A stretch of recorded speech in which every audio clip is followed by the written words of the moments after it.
Pasita? Pasita? Yes, madam. Ano ito? Ha? Tingnan mo. Ano ito? Bakit maalikabok? Kaninong assignment yan, ha? Ito yan po. Asan si Toya? Wala na po. Ha?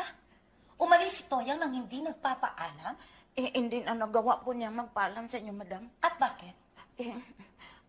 Biglaan kasi po eh. Ilang beses ko bang sasabihin sa inyo na huwag kayong paalis dito sa pamamahay na to nang hindi ko nalalaman? Humanda sa akin ang babae niyan pag dumating siya. Hindi na po babalik. Ano? Siya ho na yung namatay. Si Toya? Akala ko ba si Victoria? Si Tuyang at Victoria po, isa. Tonta! Bakit hindi mo kaagad sinabi sa akin? Hinayaan mo pa akong manggalit! Mama.